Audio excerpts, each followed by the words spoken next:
On a cold Friday before dawn, in the autumn of the year 1307, soldiers moved through the streets of France with sealed orders in their hands. They had been told not to open those orders until the appointed hour. And when at last they broke the seals and read the words inside, they learned that they had been sent to arrest the most respected, the most feared, and, by some accounts, the richest religious order in all of Christendom. Across the kingdom, in fortified houses and quiet country preceptories, men who had taken vows of poverty and obedience were dragged from their beds. They were warrior monks. They wore white mantles marked with a blood-red cross.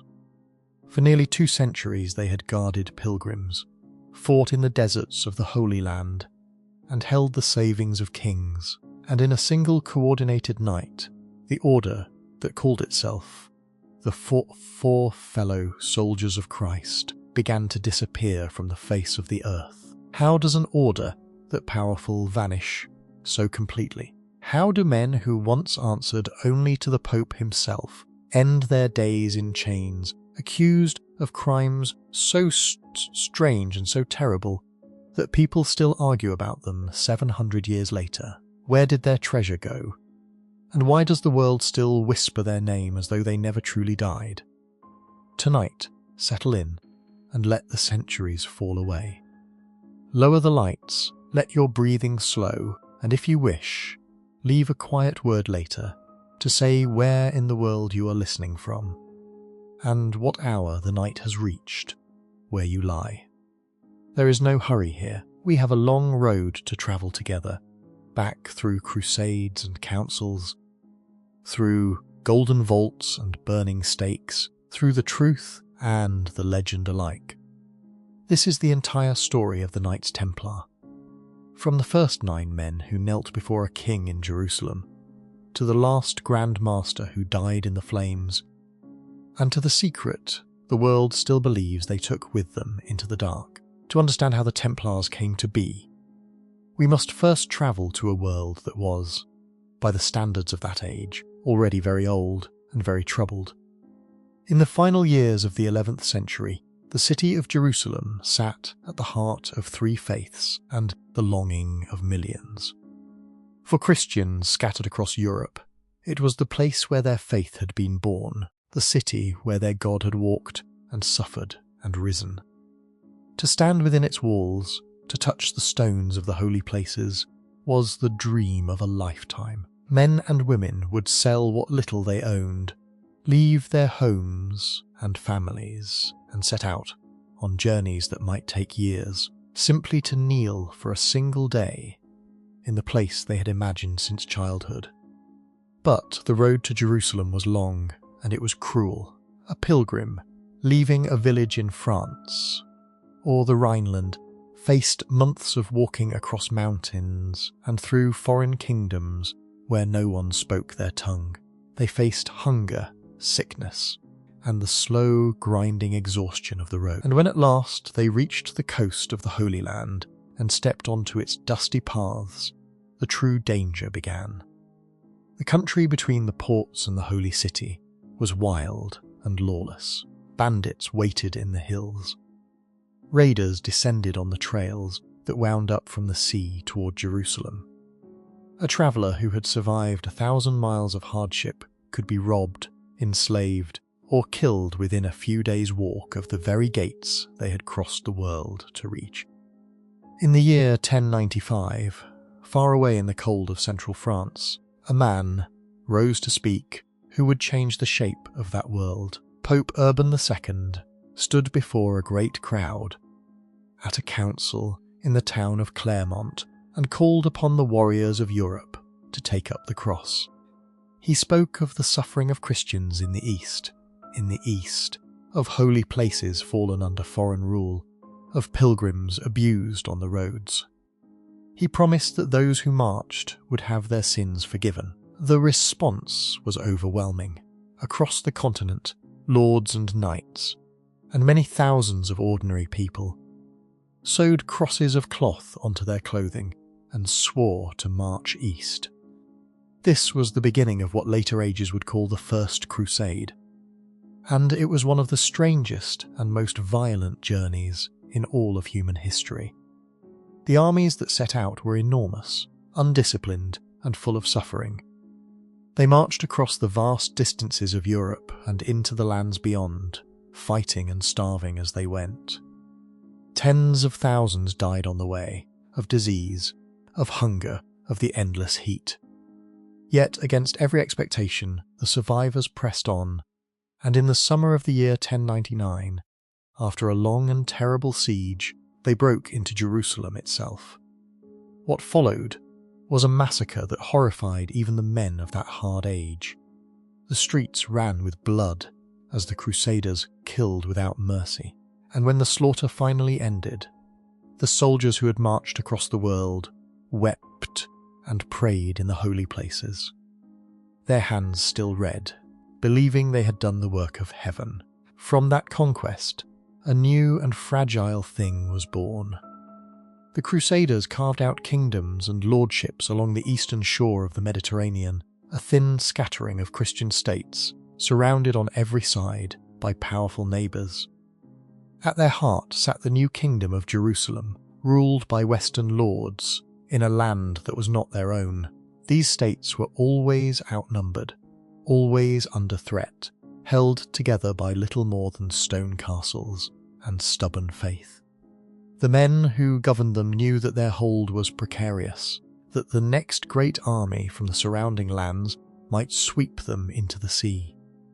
And yet, with Jerusalem in Christian hands, the pilgrims came in greater numbers than ever before.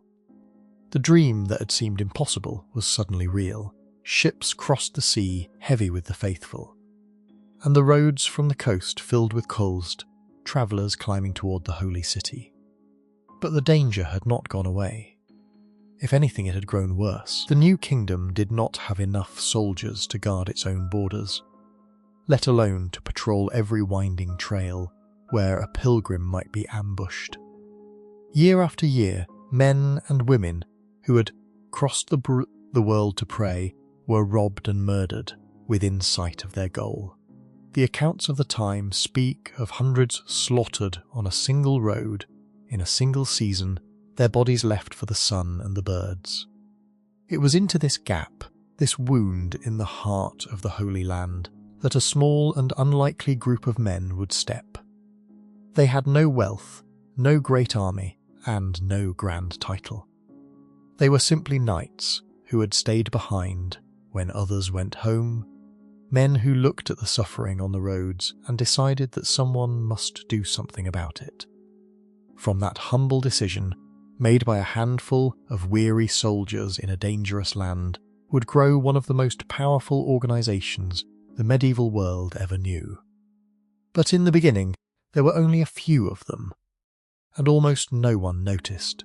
Around the year 1119, roughly 20 years after the fall of Jerusalem to the Crusaders, a French knight named Hugh de Payens came forward with an idea that must have seemed almost foolish to the great men of the kingdom.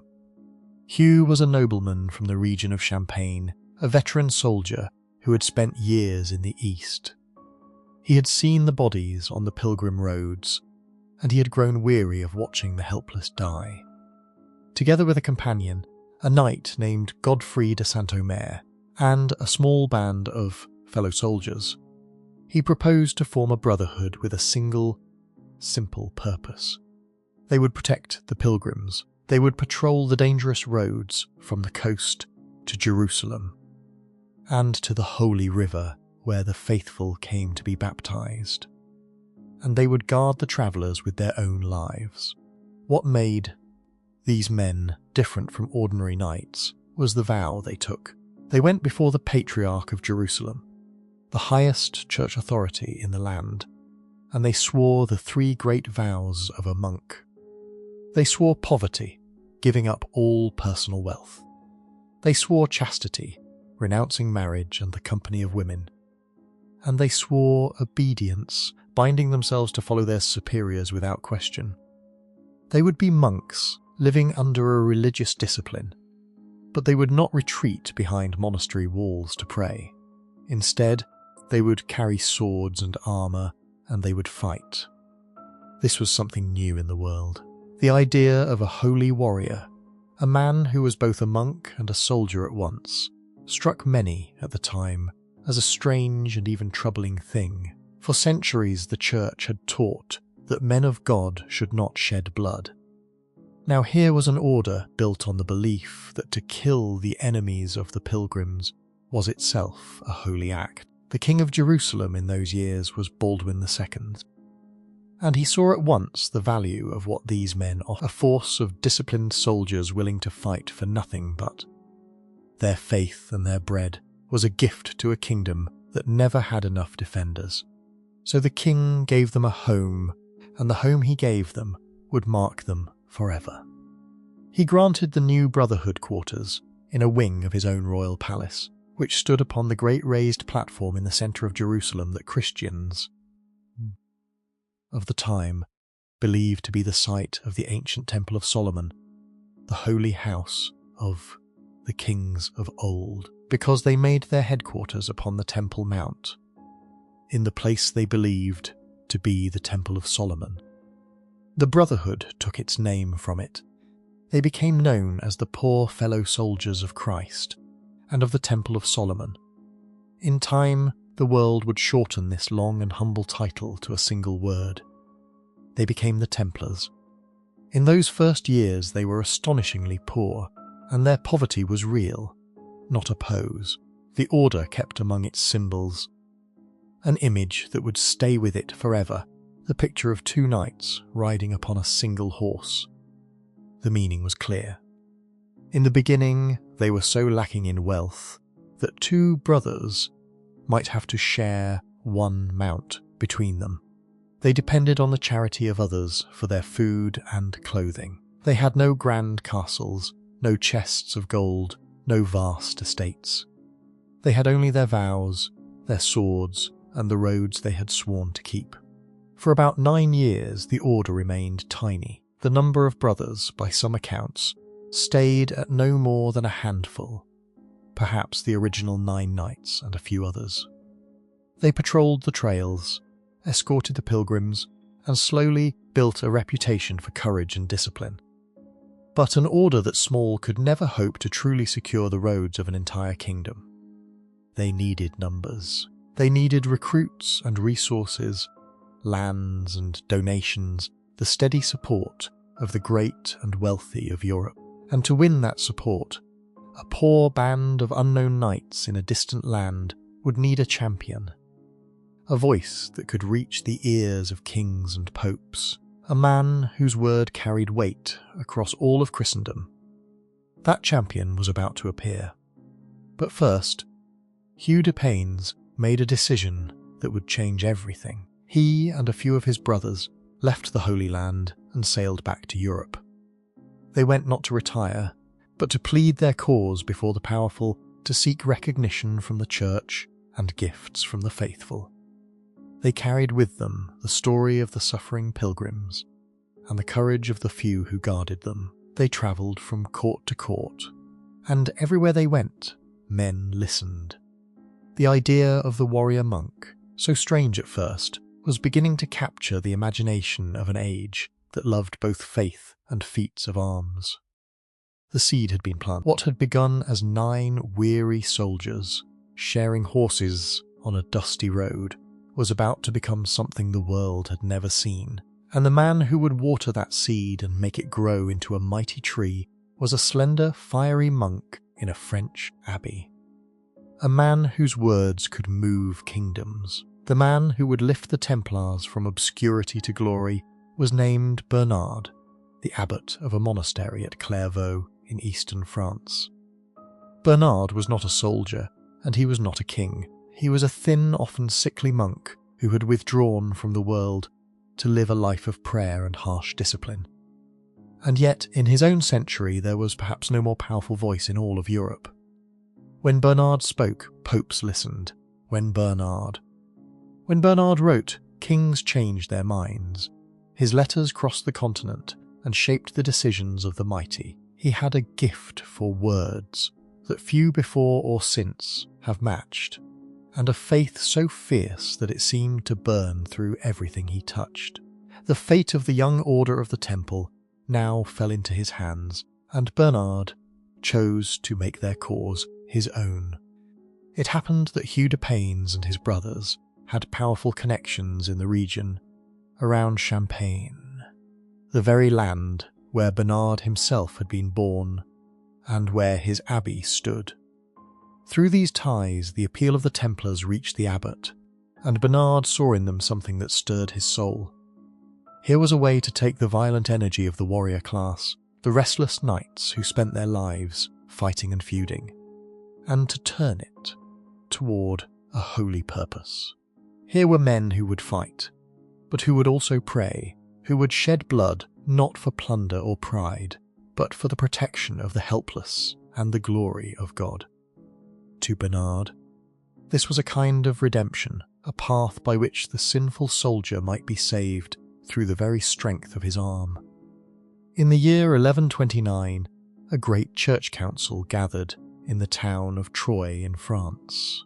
Bishops and abbots and learned men came together, and before this assembly, Hugh de Paynes presented his order and asked for the church to recognise it formally.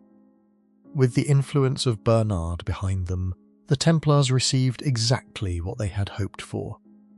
The council gave its blessing to the order and granted it an official rule, a written code that would govern the lives of the brothers. This rule laid out everything, from how the knights should dress to what they should eat, from the prayers they must say to the conduct they must keep. It bound them tightly to a life of discipline that was part monastery and part army camp. The rule shaped the very texture of a Templar life. The brothers were to rise in the deep of the night for prayer, and to gather many times each day to worship. They were to eat in silence, while a holy text was read aloud. They were forbidden the pleasures that other knights took for granted. They could not hunt for sport, except for the lion, which was seen as a creature of the enemy. They could not gamble, could not boast, could not indulge in fine clothing or vanity. Their hair was to be kept short, but their beards were to be left long, a mark that set them apart. They were to own nothing of their own. Even the simple things a man might keep, a knife, a cup, a scrap of cloth, belonged to the order and not to the brother who used them. A Templar surrendered his very self to the community, becoming a single thread in something far larger than himself. Bernard did not stop at lending his influence to the council.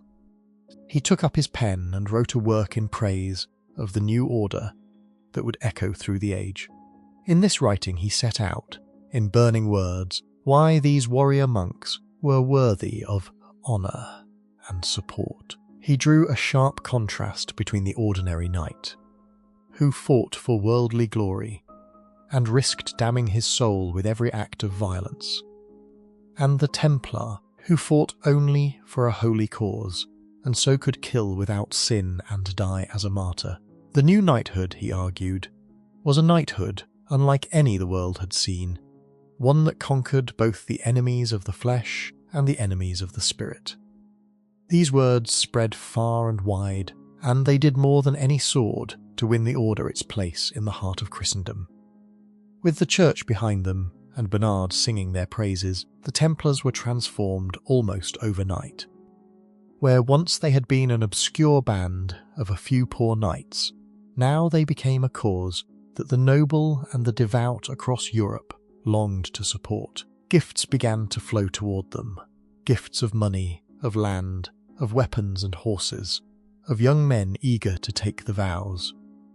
The two knights on a single horse, the symbol of their early poverty, would soon become a memory, a reminder of humble beginnings, rather than a picture of present need. And in the decades that followed, the popes themselves would raise the order higher still, granting the Templars privileges that no other body of fighting men had ever held, freedoms that would make them a power answerable to almost no one on earth.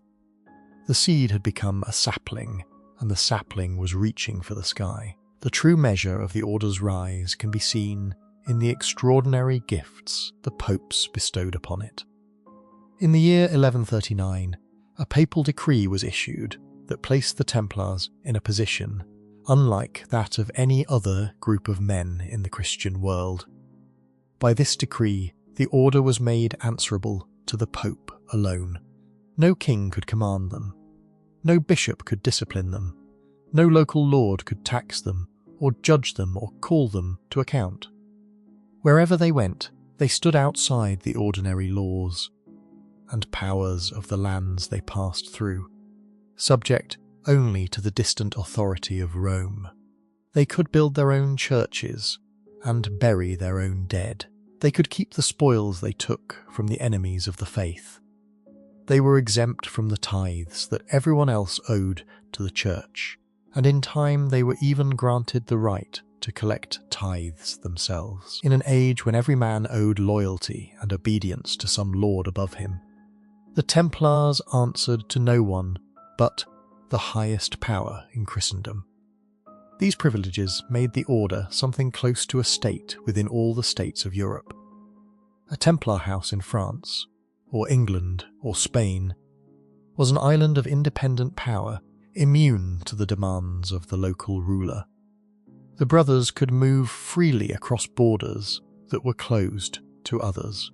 They could carry wealth and goods through hostile territory. Under the protection of their name, they built a network of properties that stretched from the deserts of the Holy Land all the way to the rainy fields of the British Isles. And this network obeyed its own masters and its own laws. Kings might grumble at the freedom of these knights, but for now the kings also needed them, and so they tolerated, and even encouraged, the growing might of the Order. The Templars became known by their dress, and their dress became famous across the world. The knights of the Order, those of noble blood who had sworn the full vows, wore a long white mantle, a flowing cloak of undeyed wool. The white stood for purity and for the cleansing of the soul. Onto this white mantle was sewn a cross of deep red, a cross the colour of blood. The red cross was a sign of martyrdom, a reminder that each brother was prepared to die for his faith, and that his blood, if it was spilled, would be a holy offering. The sight of these white-robed knights, with their crimson crosses, riding in disciplined ranks, became one of the most recognisable images of the age. To the pilgrims they were a vision of safety. To the enemies of the Crusader states, they were a sign of grim and dangerous resolve. Not every man in the Order was a knight, however. The Templars were a great household with many kinds of members. At the top stood the knights themselves, men of noble birth, who fought on horseback in heavy armour and wore the white mantle. Below them came the sergeants, men of humbler origin, who also fought, but who wore darker robes and carried lighter equipment. There were also chaplains, priests who saw to the spiritual life of the brothers, and who alone among them could perform the sacred rites. And around all of these stood a vast number of servants, craftsmen, farmers, and labourers, men and women who worked the Order's lands and kept its houses running. For every knight who rode to war, there were many others who grew the grain, tended the flocks, kept the accounts, and shod the horses. The Order was not only an army.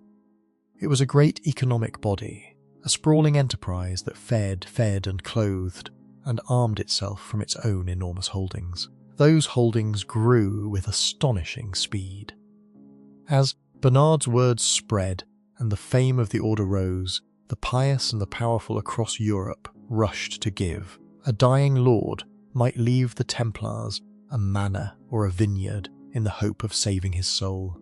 A devout widow might grant them a mill or a stretch of farmland. Kings made gifts of whole estates. Each donation became a permanent possession, for the Order rarely sold what it was given, and it never died as a man dies, so its wealth only accumulated year upon year, generation upon generation. Local Templar houses, called preceptories, sprang up across the countryside, each one managing the lands around it and sending its surplus to support the brothers fighting far away in the east.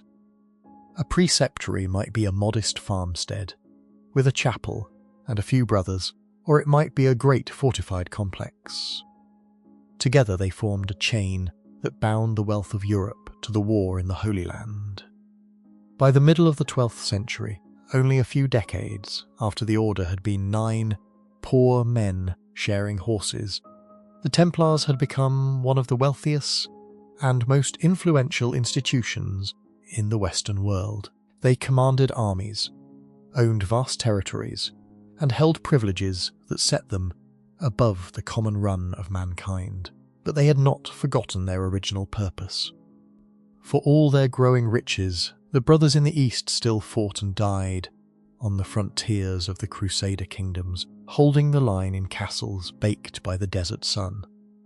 The Order's wealth in Europe existed to feed its swords in the Holy Land, and it was on those distant battlefields, in the dust and the heat and the clash of arms, that the Templars would earn their darkest and most enduring fame. On the battlefield, the Templars were unlike any soldiers their enemies had faced. Where ordinary armies of the age were often a chaotic gathering of proud lords, each unwilling to take orders from another, the Templars fought as a single disciplined body, bound by their rule and their vows to absolute obedience. They did not break ranks to chase plunder. They did not flee while the battle could still be fought. Their code forbade a brother to retreat unless the odds against him were truly hopeless, and even then only on command. A Templar, who turned and ran from a fight he could have continued, was disgraced, stripped of his mantle, cast out from the brotherhood. This iron discipline made them, for their numbers, among the most effective fighters in the world. The rule that governed their conduct in war was as strict as the rule that governed their prayers. The brothers were not to begin a fight on their own initiative, nor to act for personal glory. They moved and struck on command, in formation, as parts of a whole.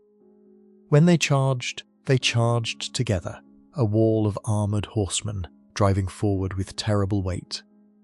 When they held a line, they held it to the last. Their enemies came to know that a force of these white-robed knights would not easily break, would not easily yield, and would sell their lives at a fearful price. Among the armies that opposed the Crusaders, the Templars and their fellow warrior monks earned a special and grim respect.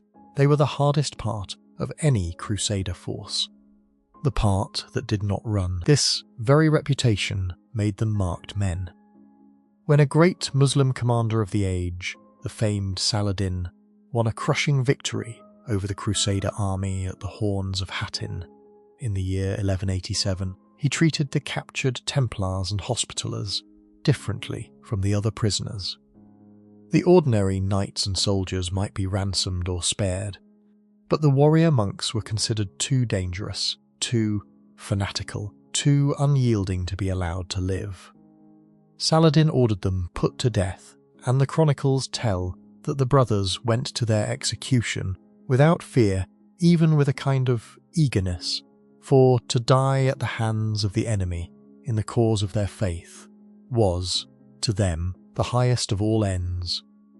They believed it carried them straight to heaven and the crown of the martyr. The Templars built and held castles across the Crusader lands, great fortresses of stone that anchored the thin Christian presence in a hostile country. Along the coast and in the hills, their strongholds rose like islands of order in a sea of danger. One of their mightiest was a fortress on a rocky promontory jutting into the sea, a vast complex of walls and towers that the brothers raised to guard the pilgrim road and to serve as a place of refuge. These castles were not only military bases, they were storehouses, treasuries, hospitals and homes. Within their walls the brothers kept their horses and their weapons, their grain and their gold, and from them they rode out to patrol, to raid and to defend. To take such a fortress, an enemy army needed time, numbers, and patience, and even then the defenders might hold out for months behind walls that seemed to grow from the living rock. Yet for all their courage and discipline, the Templars could not change the fundamental weakness of the Crusader states.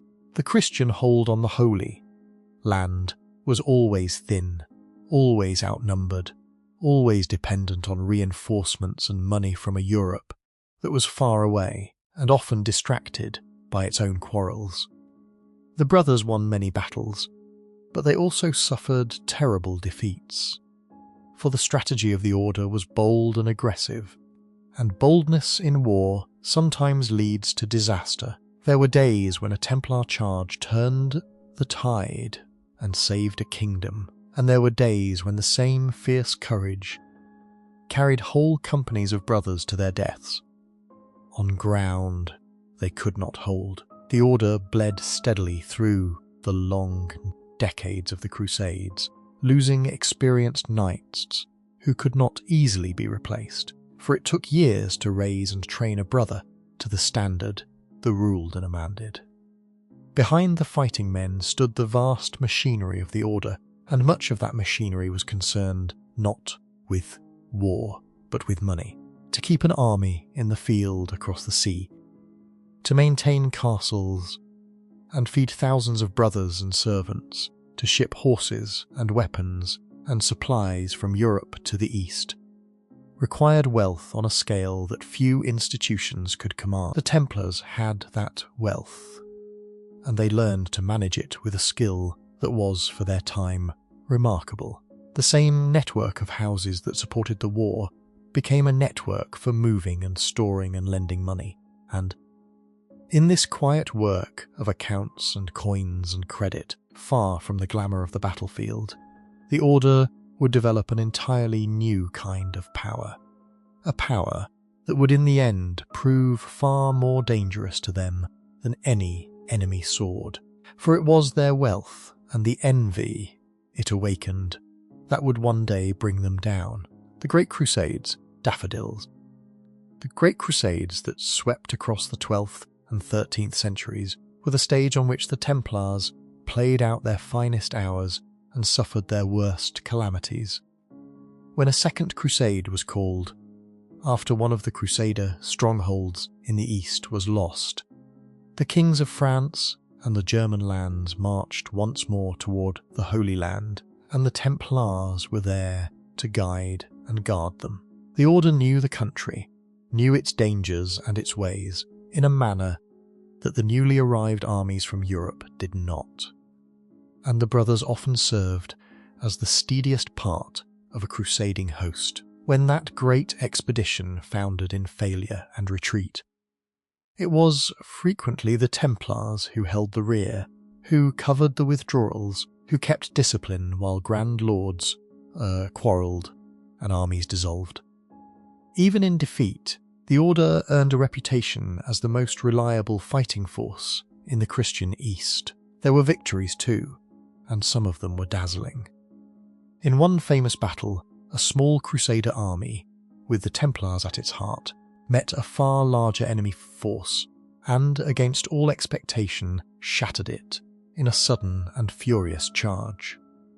The brothers, fighting with the desperate courage their rule demanded, drove into the enemy daffodils and turned what should have been a disaster into one of the most celebrated triumphs of the age. Such days made the Order's name ring across both the Christian and the Muslim worlds, and they fed the belief, held by friend and foe alike, that these white-robed knights were soldiers of a different and more dangerous kind. But the Order's fortunes rose and fell with the fortunes of the Crusader states, and those fortunes turned dark at the Horns of Hattin, where a Crusader army was lured into a waterless waste and destroyed by the great commander Saladin. The Templars suffered terribly in that catastrophe, and in its aftermath, the the holy city of Jerusalem itself fell, lost to the Christians after less than a century of Crusader rule. The loss of Jerusalem sent a shock through all of Europe and called forth a Third Crusade, in which the kings of the West, among them the famous warrior King of England, came again to try to recover what had been lost. The Templars fought through that crusade as well, and though the holy city was not regained, the brothers remained at the centre of every effort to hold and restore the Crusader presence. It was in these years that the order briefly became the lord of an entire island, the great island that lay off the coast of the Holy Land.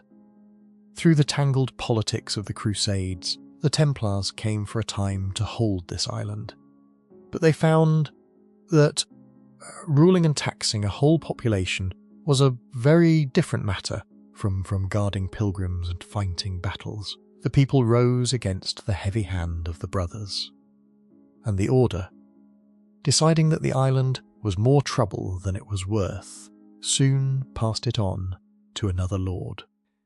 The episode revealed something about the Templars. They were superb as warriors and as guardians, and as managers of wealth.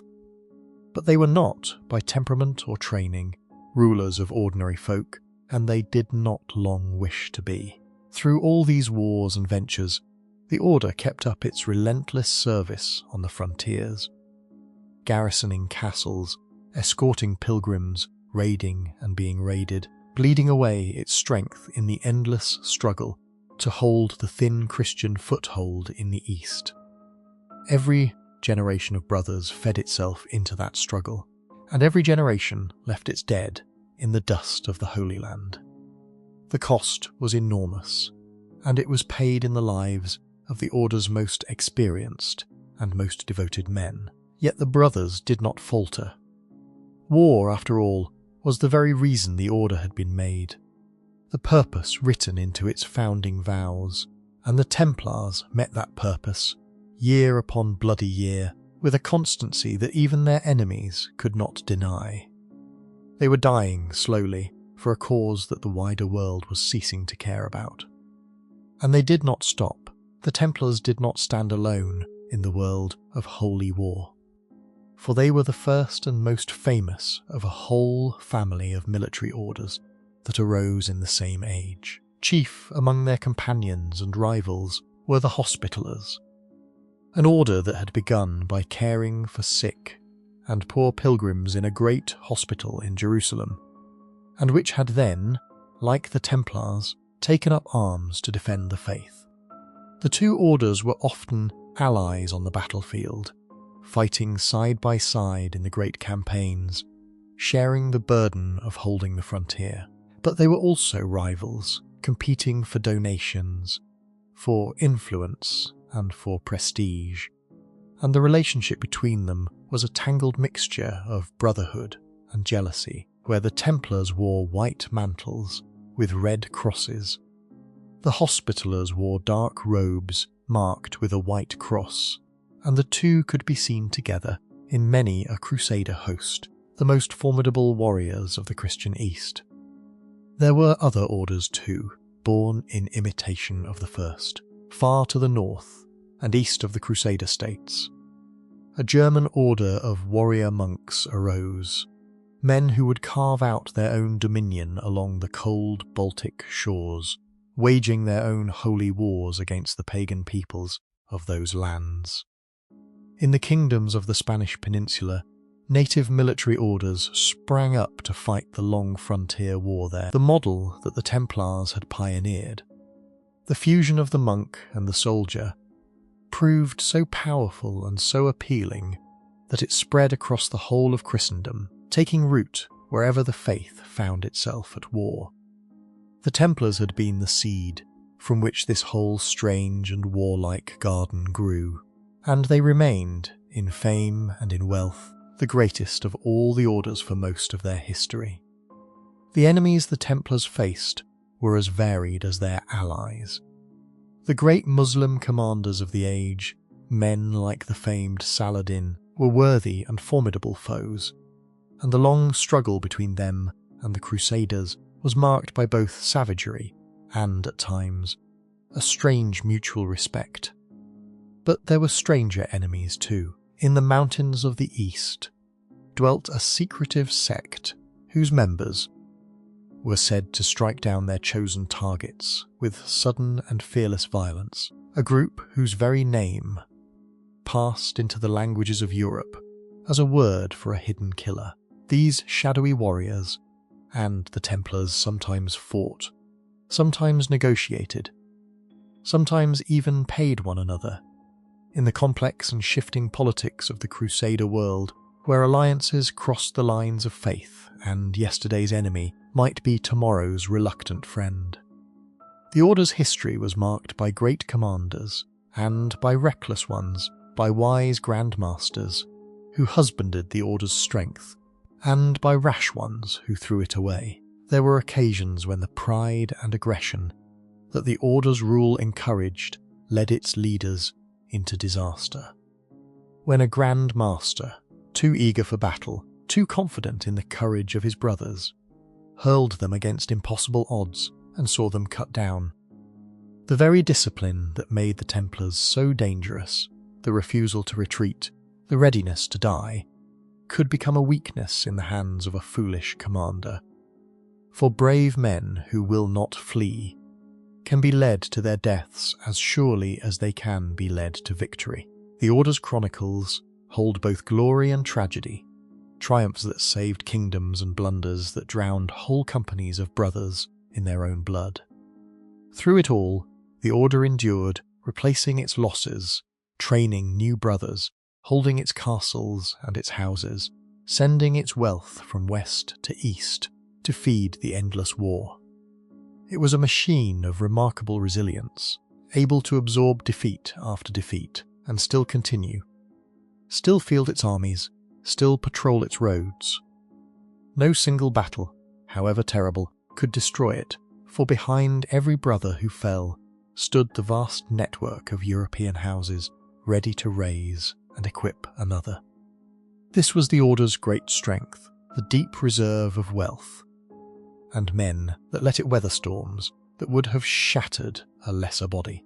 And it was precisely this strength, this seemingly inexhaustible wealth, that would in the end mark it for destruction, not by any enemy in the field, but by a Christian king at home who looked upon the Order's riches with a covetous and pitiless eye. To understand the financial genius of the Templars, we must return for a moment to the pilgrim, the humble traveller who set out from home to reach the holy places. A pilgrim who carried gold and silver across 1,000 miles of road was a target at every step.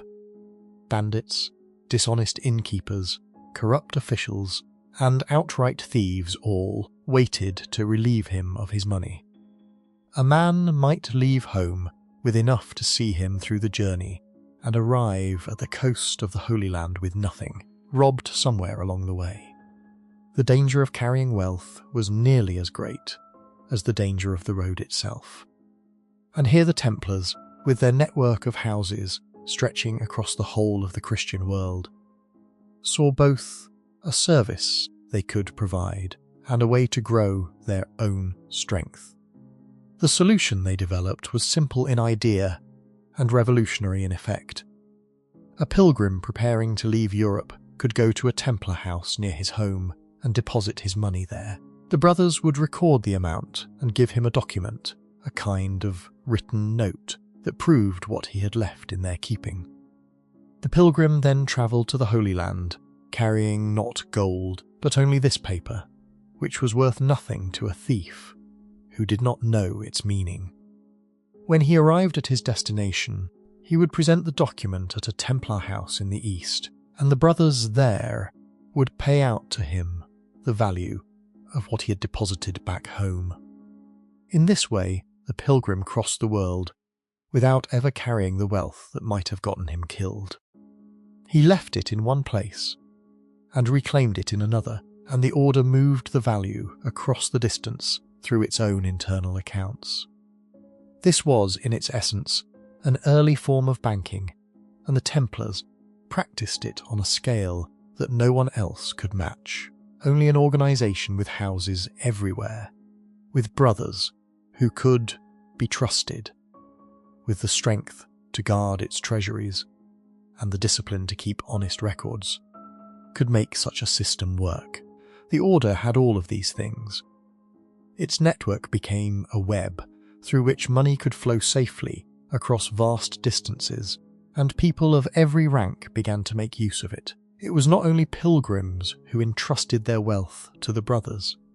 Merchants, nobles, churchmen, and eventually kings themselves came to see the Templar houses as the safest places in the world to store and move money. The Order took on the role of guardian for the treasures of the powerful. A great lord going off to war might leave his valuables in a Templar house, knowing they would be defended by walls and by brothers sworn to honesty. The Order held deposits, kept records, and returned what was owed. It also became a lender, advancing money to those who needed it and collecting what was due in return. Kings borrowed from the Templars to pay their armies and fund their wars. The Order managed royal treasuries, collected taxes and revenues on behalf of rulers, and even held the crown jewels of kingdoms in safekeeping. In some lands, the Templar house in the capital became, in all but name, the royal treasury itself, the place where the wealth of the kingdom was counted and kept. The brothers grew expert in the handling of money. They kept careful accounts, tracking deposits and withdrawals, loans and repayments across their far-flung houses. They understood how to transfer value from one place to another without physically moving coin. They could arrange for a sum paid in one country to be made available in another, a service of immense use to anyone engaged in trade or travel or war across the medieval world. In an age when most people never saw more than a handful of coins in their lives, the Templars moved fortunes with the stroke of a pen, and they did it with a reliability that earned them the trust of the highest in the land.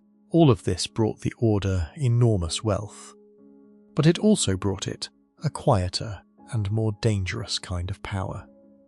To hold the savings of kings, to manage their treasuries, to be the body that lent them money in their hour of need, was to have a hand upon the very throat of royal power. A king who owed the Templars a great debt, who depended on them to fund his ambitions, was a king who was, in a sense, in their grip. Few rulers enjoyed that feeling. There is a deep unease that comes over the powerful when they find themselves beholden to another. And that unease in the heart of a proud and ambitious king could harden over time into resentment, and resentment into a cold determination to be free. So it was that the very wealth which had once been the Order's greatest strength began, slowly and invisibly, to become its greatest danger. As long as the Templars were needed, as long as the war in the Holy Land gave them purpose, and the kings of Europe valued their service, their riches were tolerated and even admired. But the world was changing. The Crusader states in the East were crumbling. The great cause that had given the Order its reason to exist was failing. And as that cause failed, the question that must always have lurked in the minds of envious kings grew louder and more insistent. If these warrior monks no longer guarded any holy land, if their war was lost and their swords idle, then what were they except an enormously rich and dangerously independent order, holding wealth that a hungry king might desperately want for himself?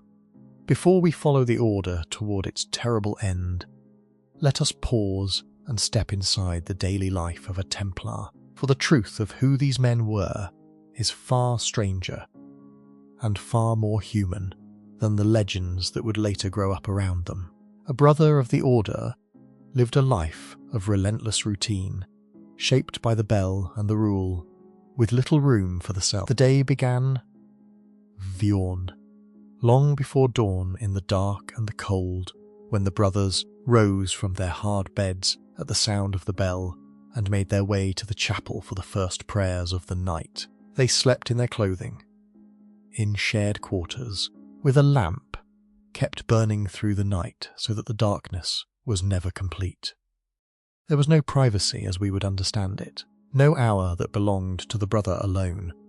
His time, like his possessions, belonged to the order. The hours of the day were marked by prayer. Again and again the bell called the brothers from their work to the chapel to worship, and the rhythm of the prayers shaped the whole shape of the day. Between the prayers came labour and training. The knights tended their horses and their equipment, practised with their weapons and prepared for war. The sergeants and servants worked the lands, kept the accounts, cooked and cleaned and repaired. Idleness was the enemy, for the rule held that an idle brother was a brother whose mind might wander into temptation. Every hour had its purpose, and the purpose was always service, whether to God in prayer or to the order in labour. The meals of the brothers were taken in common, in silence, broken only by the voice of a reader reciting holy words. The food was plain but, by the standards of the age, surprisingly good and plentiful, for the order understood that men who fought and laboured needed strength. Meat was served several times a week, a luxury that many common people rarely tasted. Wine was allowed in moderation, yet even at the table the discipline held. The brothers ate 2 by 2, sharing their portions and watching that no companion went hungry. They were forbidden to speak, to laugh loudly, or to behave in any way that broke the gravity of the meal. After they had eaten, they gave thanks and returned to their duties or their prayers. The discipline extended into every corner of a brother's existence. The rule laid out punishments for every fault, from the small to the grave. A host of golden daffodils. A brother who broke a minor regulation might be made to eat his food sitting on the ground, apart from his companions, or to perform some act of penance. A brother who committed a serious offence might lose his mantle for a time, the white cloak that was the very sign of his belonging, and be forced to live in shame until he was restored. The gravest crimes, such as cowardice in battle, the killing of a fellow Christian, or the betrayal of the order's secrets, could result in expulsion, the brother cast out forever from the only family he had. To a man who had given his whole life to the order, who had no other home and no other people, such expulsion was a kind of living death. And there were secrets. Though they were not the dark and sinister secrets the order's later accusers would imagine. The Templars, like many bodies of their kind, held their inner affairs close. Their chapter meetings, where the brothers gathered to discuss the business of the order, to confess their faults, and to discipline their members, were held behind closed doors, and the brothers were sworn not to reveal what passed within them. The ceremony by which a new brother was received into the order was likewise private, conducted in the presence of the brothers alone, away from the eyes of outsiders. This secrecy was in its origin a perfectly ordinary thing, a matter of internal discipline and self-governance, but secrecy breeds suspicion. To those outside, who could not see what happened behind those closed doors, the silence of the Templars became a blank space, onto which the fearful and the envious could paint whatever monsters they wished. In time, that secrecy would be turned against them with deadly effect. The brothers came from every corner of Europe and from every kind of family. Some were younger sons of noble houses, men who would inherit nothing, and who found in the order a place of honour and purpose. Some were hardened warriors weary of the world, who sought to save their souls through holy service. Some joined late in life, giving their final years and their wealth to the order in the hope of a good death.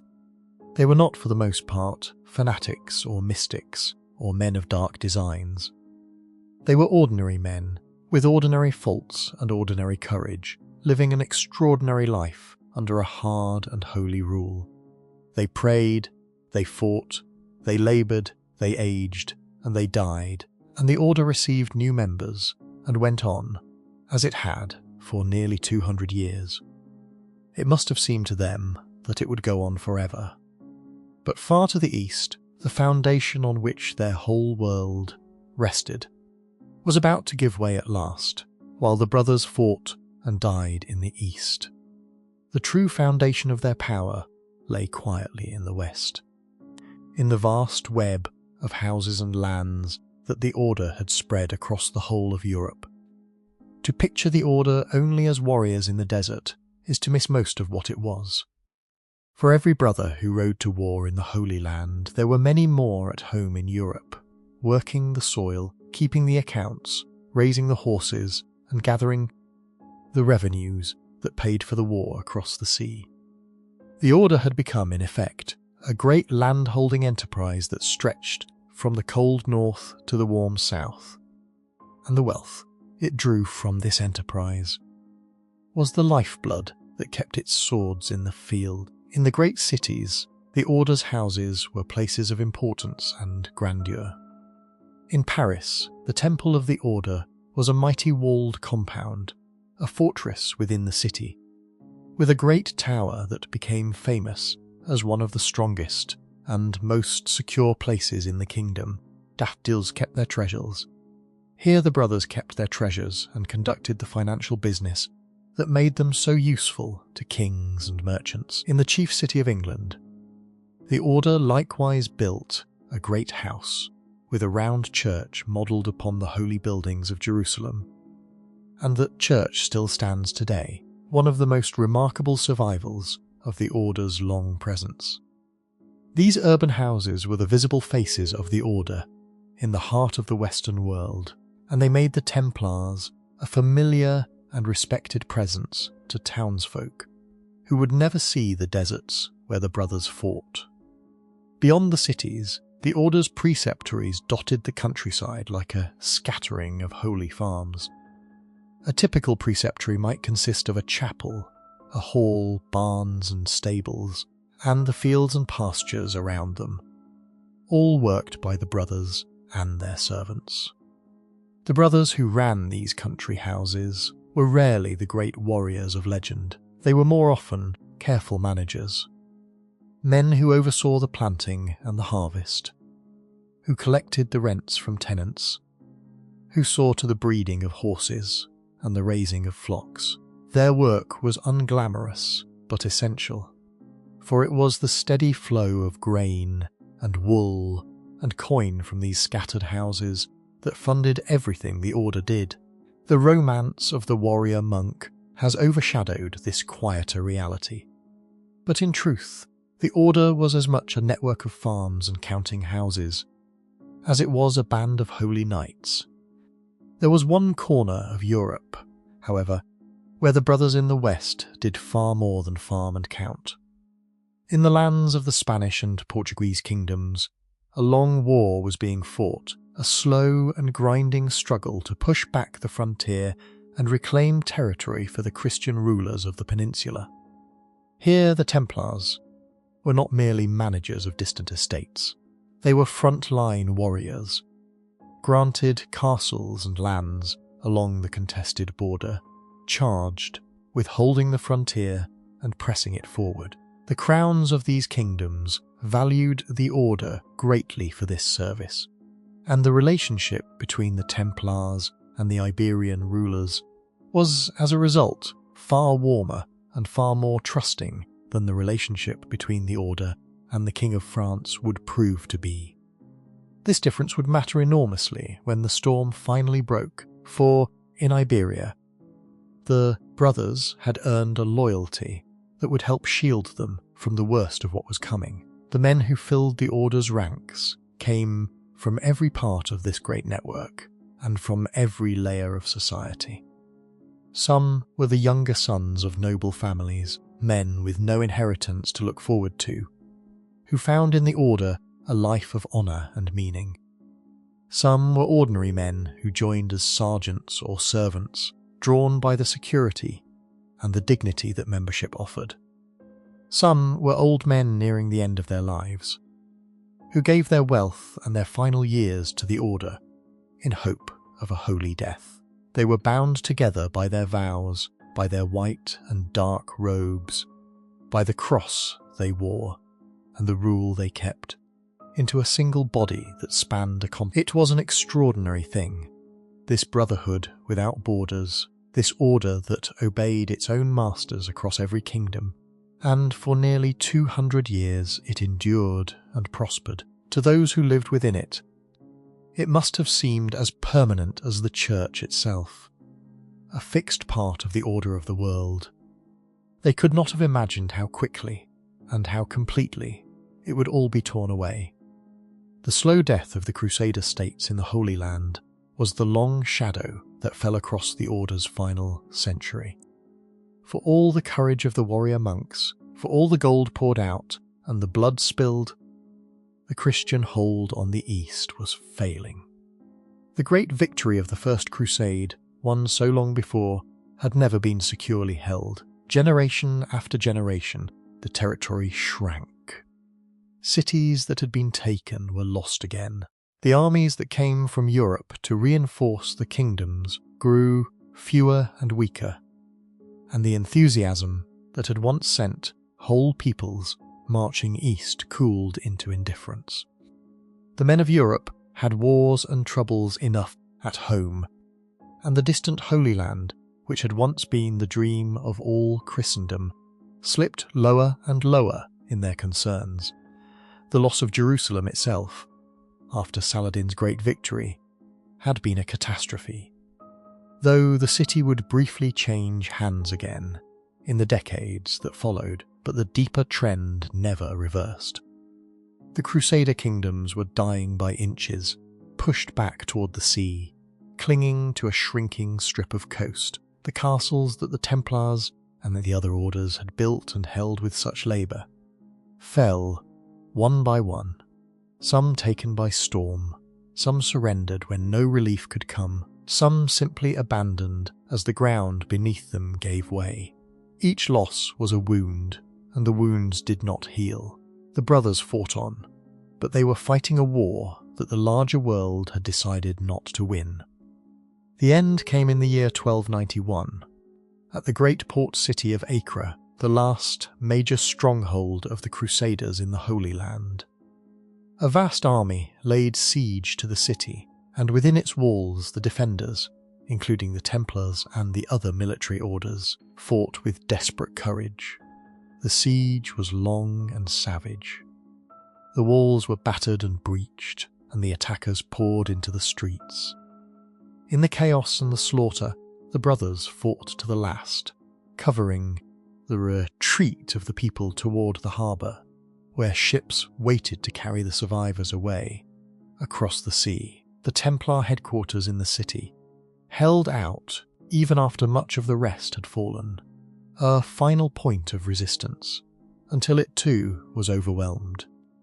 The Grand Master of the Order was among the many who died in the fighting. When at last the city fell, the long Crusader presence in the Holy Land was, for all practical purposes, over. The survivors who escaped fled to the island of Cyprus, off the coast, and there the Order made its new home. But the meaning of the loss was profound, and it reached far beyond the walls of any single city. For nearly 200 years, the Templars had existed for one purpose above all others: to fight for and defend the holy places and the pilgrims who sought them. That had been their reason to be, the cause that justified their wealth, their privileges, their independence, their swords. Now the holy places were lost. The pilgrim roads they had been founded to guard ran through lands no longer in Christian hands. The war they had been made to fight was over, and it had been lost. This left the Order in a strange and dangerous position. It was still enormously wealthy. It still held vast estates across Europe, still managed treasuries and made loans, still commanded the loyalty of thousands of brothers. But it no longer had a clear and visible purpose that everyone could understand and honour. An order of warrior monks, with no holy land to fight for, was a puzzle, and an uncomfortable one. There was talk of new crusades to recover what had been lost, and the Templars trained and prepared for such ventures. There was talk too of merging the Templars with the other great military order, the Hospitallers, to combine their strength and resources into a single body. The brothers resisted this idea, clinging to their independence and their identity. But the questions hung in the air. What was the order now for? Why should it keep its great wealth and its sweeping privileges if the war that justified them was finished? These were not idle questions, for there were powerful men in Europe who had every reason to ask them, and to find in the answers an opportunity.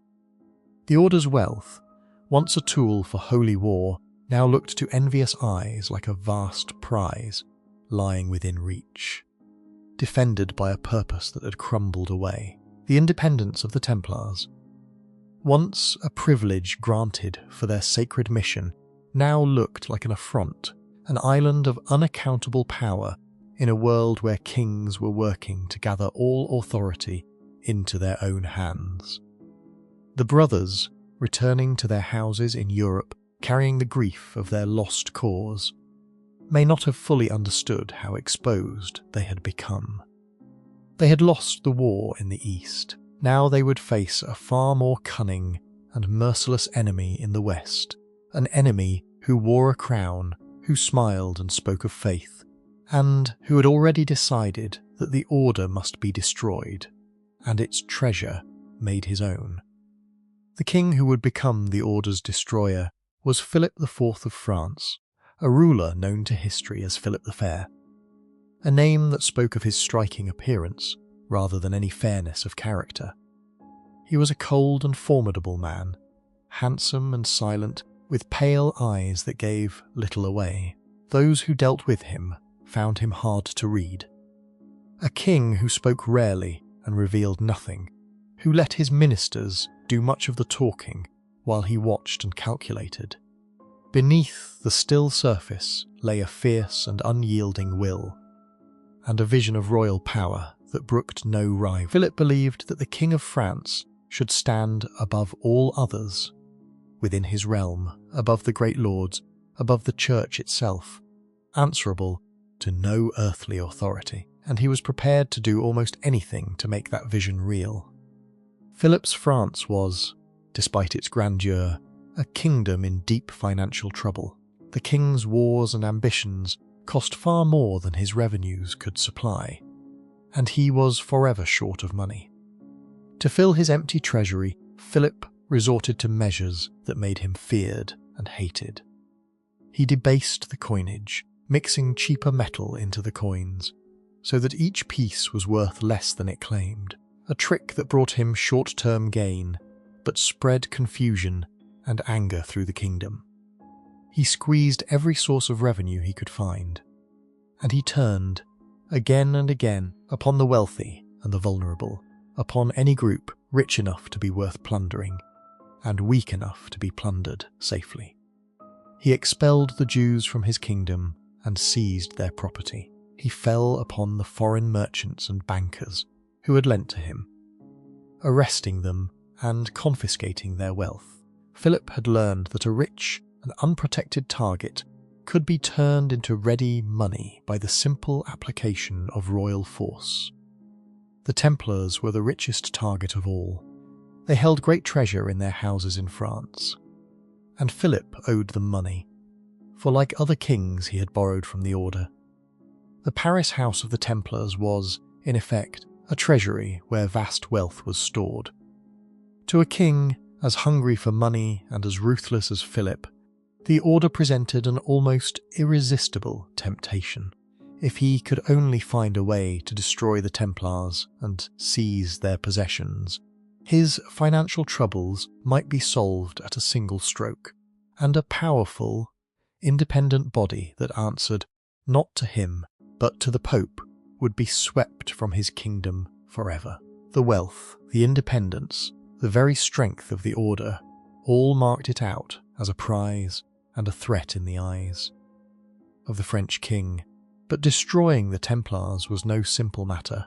They were not a defenceless group of foreign merchants. They were a sacred order, blessed order, by the Church, answerable to the Pope, protected by privileges that had been granted by Rome itself. To move against them openly, on grounds of mere greed, would have brought the wrath of the Church down upon Philip's head. He needed a justification, a charge so grave and so shocking that it would override the order's protections, turn public feeling against the brothers, and force even the Pope to abandon them. He needed to accuse the Templars not of being rich, but of being evil. And so, in the secret councils of the French crown, a terrible plan took shape. The brothers would be charged with the most dreadful crimes the medieval mind could conceive. Crimes against God himself. Crimes of heresy and blasphemy and the worship of demons. The accusations that Philip's agents prepared were lurid and monstrous. It was claimed that when new brothers were received into the order, in those secret ceremonies behind closed doors, they were forced to deny Christ, to spit upon the cross, and to trample the holy image underfoot. It was claimed that they worshipped a strange idol, a mysterious head or figure, in secret rites. It was claimed that they engaged in obscene and unnatural acts, that their whole order was rotten with corruption and devil worship beneath its holy disguise. These charges fed upon the very secrecy that had surrounded the order's inner life, because no outsider had seen what passed. In the closed chapter meetings and the private ceremonies of reception, anything could be alleged, and there was no easy way for the brothers to prove their innocence of acts that supposedly took place in secret. Philip and his ministers moved with great care and great cunning. They gathered testimony in advance from disgruntled former members and other informers, men with grudges or hopes of reward, who would swear to the truth of the accusations. They prepared the legal and religious ground. And above all, they planned to strike all at once, suddenly, and without warning, so that the order would have no chance to resist, to flee, or to hide its wealth. The blow had to fall everywhere in France at the same moment, before the brothers understood what was happening. Sealed orders went out to royal officials across the kingdom, with instructions not to open them until the appointed day. And the day Philip chose, the day on which his soldiers would read those orders and fall upon the unsuspecting order, was a Friday in October of the year 1307, the 13th day of the month. The trap was set, and the brothers had no idea that the jaws were about to close. When the dawn of that Friday came, the trap closed, with a precision that was, for the medieval world, extraordinary. Across the whole of France, at the same hour, royal officials broke the seals on their orders and led their soldiers to the Templar houses. The brothers were taken almost entirely by surprise. There was little resistance, for the order had no warning and no reason to expect an attack from a Christian king upon a holy order.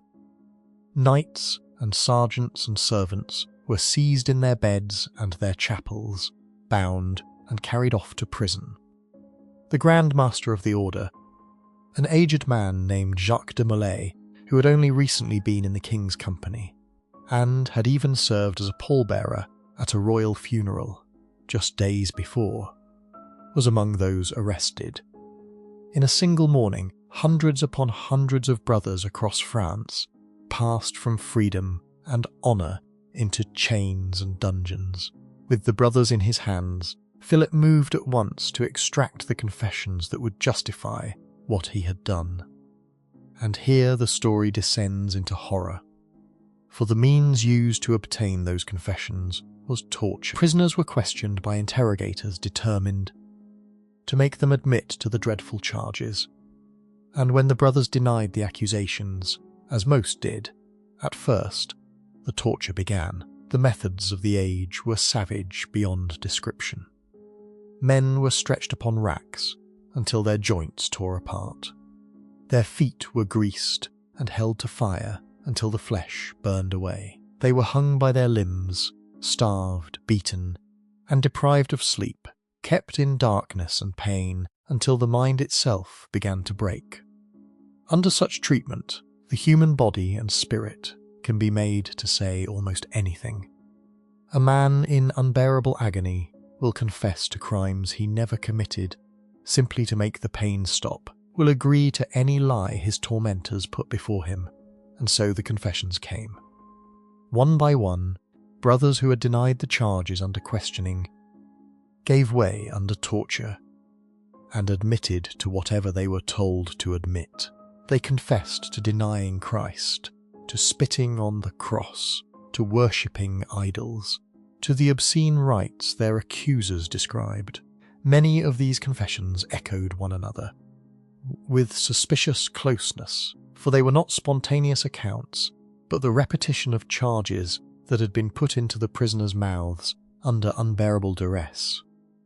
Even Jacques de Molay, the Grand Master himself, the leader of the whole order, confessed under this pressure to some of the accusations, an admission that struck a terrible blow against the brothers.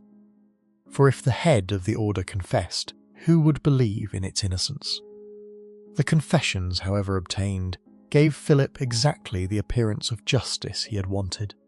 He could now claim that the order had been proven guilty by the words of its own members. But Philip had a problem, and the problem was the Pope. The Templars answered to Rome, not to the French crown, and the king had moved against them without the Pope's permission, seizing a sacred order on his own authority. The Pope of that time, Clement V, was a Frenchman, and he had been raised to the papal throne with French support, and his court sat not in Rome but in France, within reach of Philip's power. He was, in many ways, a weak pope, caught between his duty to defend a church order and his fear of the formidable king who loomed over him. Clement was angered by Philip's high-handed action, by the arrest of brothers who were under papal protection, and at first he resisted. He suspended the powers of the inquisitors and tried to take control of the proceedings into his own hands, to judge the order properly under church authority. For a time it seemed the Pope might save the Templars, or at least give them a fair hearing. When Clement's own investigators questioned some of the brothers away from the king's torturers, a number of them bravely took back their confessions, declaring that they had admitted to the charges only because of the agonies they had suffered, and that the order was innocent. Here was hope. If the brothers stood firm and told the truth, if the Pope held to his authority, the whole monstrous structure of accusation might collapse.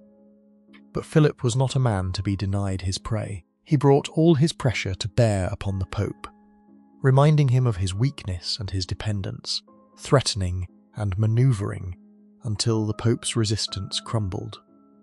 Clement gave way. The investigations passed back under the control of those who wanted the order destroyed, and the chance of a fair judgment slipped away.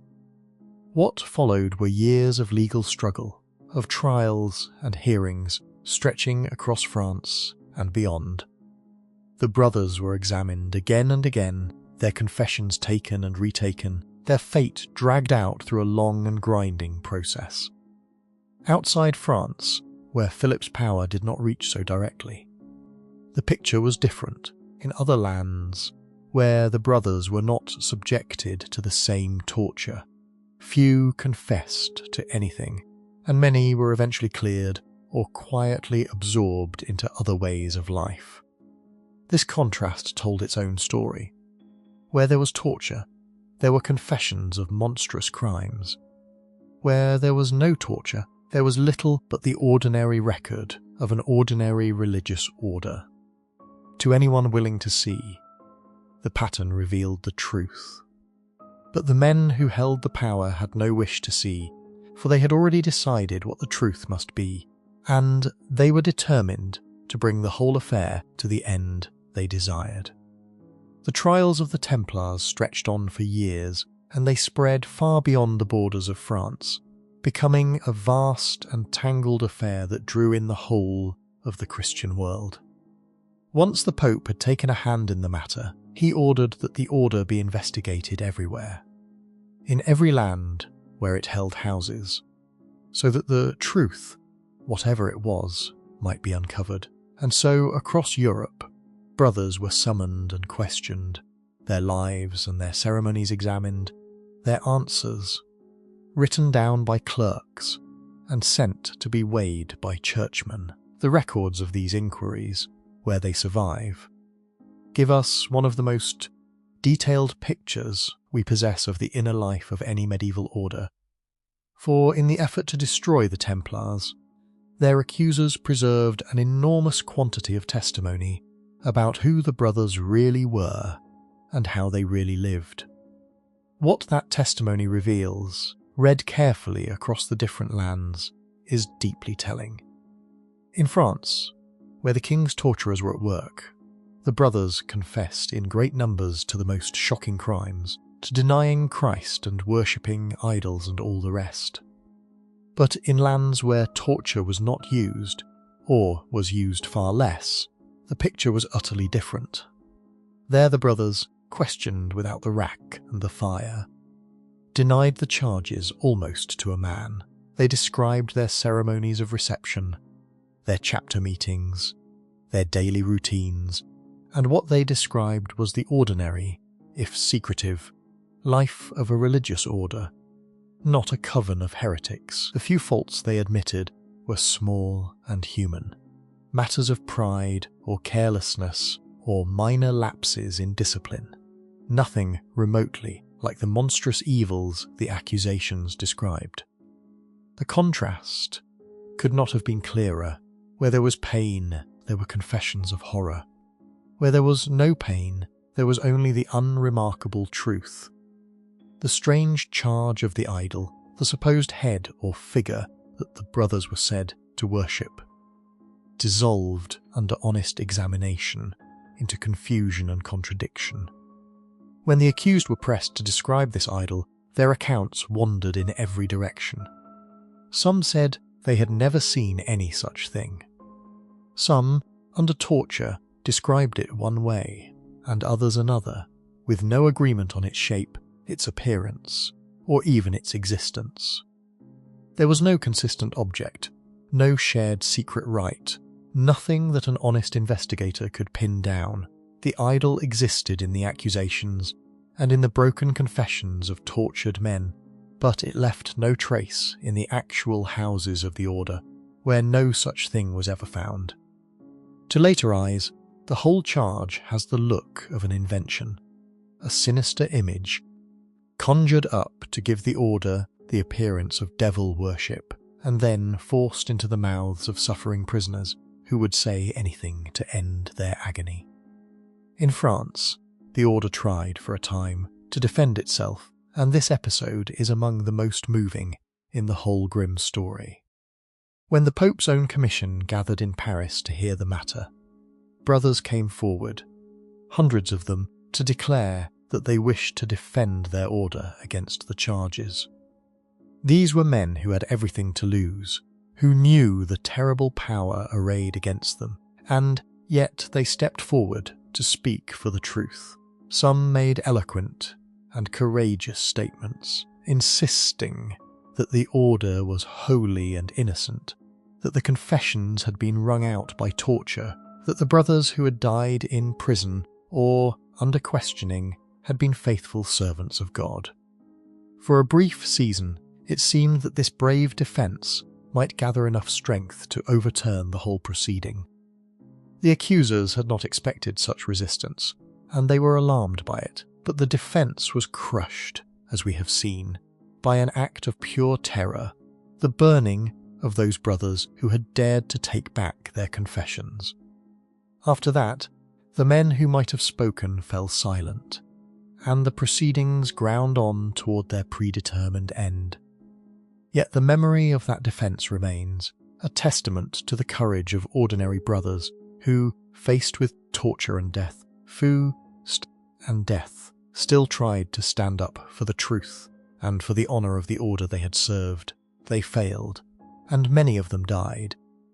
But they were not silent, and their words, preserved in the very records meant to condemn them, speak across the centuries on behalf of the Order's innocence. The trials, meant to prove the guilt of the Templars, ended by preserving the evidence of how that guilt had been manufactured, and how, bravely, in the end, many of the brothers had resisted the lie. The long ordeal moved toward its conclusion through a series of grim and decisive moments. As the trials dragged on, there came a point when a group of brothers in France found the courage to mount a defence of their order, to stand together and argue that the charges were false and the confessions worthless because they had been wrung out by torture. For a brief while, this defence gathered strength, with many brothers stepping forward to support it. It was a flicker of hope, a sign that the order might yet clear its name. But Philip and his allies crushed it with a stroke of pure cruelty. A number of the brothers who had taken back their confessions were declared to be relapsed heretics. Men who had confessed, then withdrawn their confession, and so fallen back into their supposed sin. Under the law of the time, a relapsed heretic could be burned. And so, to terrify the others into silence, dozens of these brothers were taken out and burned alive. The horror of that day broke the spirit of the defence. The brothers who watched their companions die in the flames, men who were being killed precisely for daring to maintain their innocence, understood the message with terrible clarity. To insist upon the truth was to be burned. To deny the charges was to be branded a relapsed heretic and put to death. The only path that seemed to offer any hope of survival was to keep silent, or to hold to the confession the torturers had extracted. The defence collapsed. The brothers who might have cleared, the order fell quiet, and the proceedings ground on toward the destruction that Philip had wanted from the start. The final blow to the order came not from a court, but from the Pope. In the year 1312, at a great church council, Clement V issued a decree that brought the Knights Templar to an end. He did not declare the order guilty, for even now the evidence was too tainted and too contradictory for an honest verdict of guilt.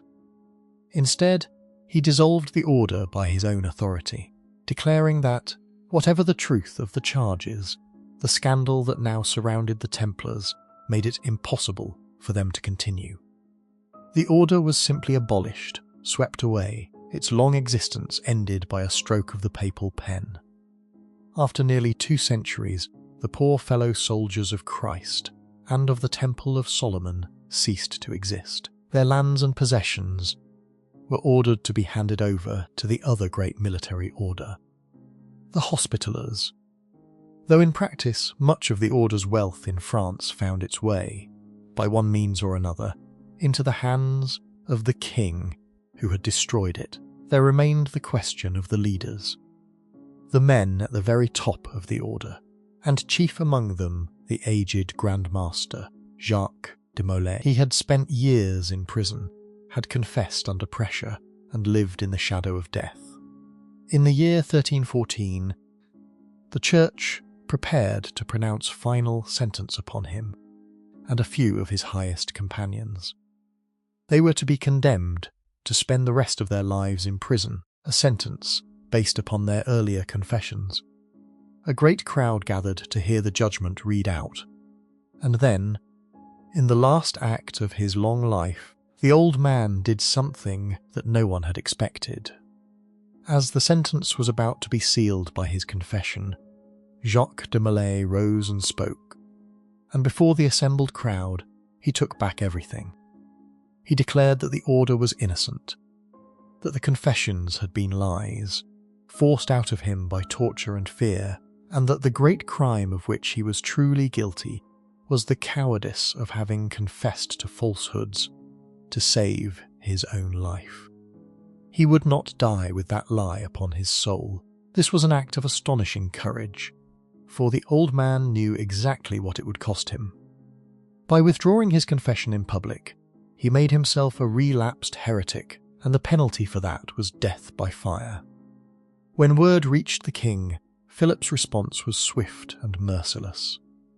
That very evening, Jacques de Molay and one of his loyal companions, who had joined him in proclaiming the order's innocence, were taken to a small island in the river that ran through the heart of Paris, and there a fire was prepared. As the flames were lit and the old Grand Master was bound to the stake, the watching crowd is said to have seen him face his death with a calm and steady dignity. He asked that his hands be left free, or that he be turned to face the great church across the water, so that he might pray as he died, and as the fire rose around him. The last leader of the Knights Templar went into the flames, maintaining to the end that he and his brothers were innocent of every crime of which they had been accused. So the order ended in fire and ashes on a small island in a river, watched by a silent crowd in the fading light of a spring evening. The white mantles and the red crosses were gone. The treasure was scattered or seized. The brothers who remained were dead, imprisoned, or absorbed into other lives. By the cold reckoning of power, Philip the Fair had won. He had destroyed the order, broken its strength, and gathered much of its wealth.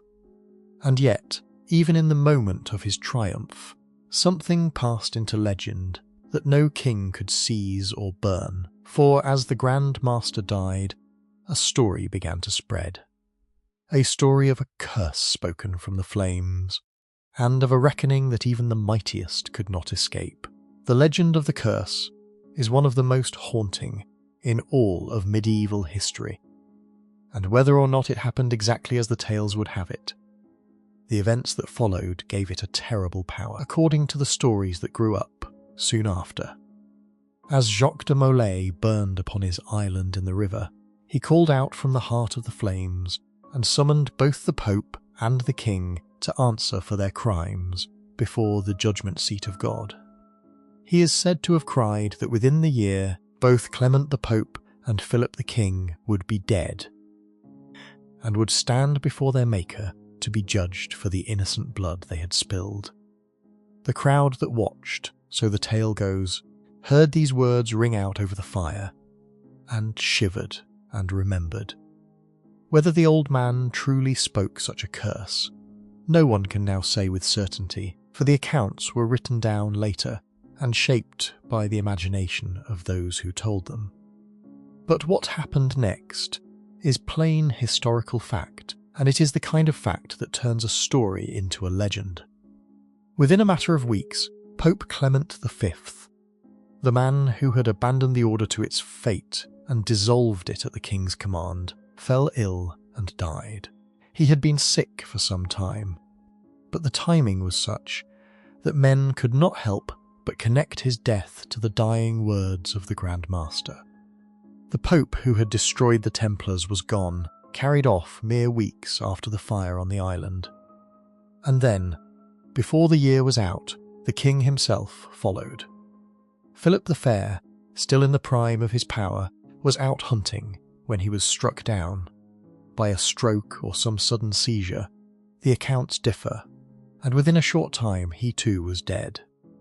The most powerful king in Europe, the man who had crushed the order and seized its wealth, and bent the Pope to his will, lay cold in his grave before the turning of the year that the Grand Master was said to have named. Two of the three men most responsible for the destruction of the Templars, the Pope and the King, had both died within months of the burning, exactly as the legend claimed had been foretold from the flames.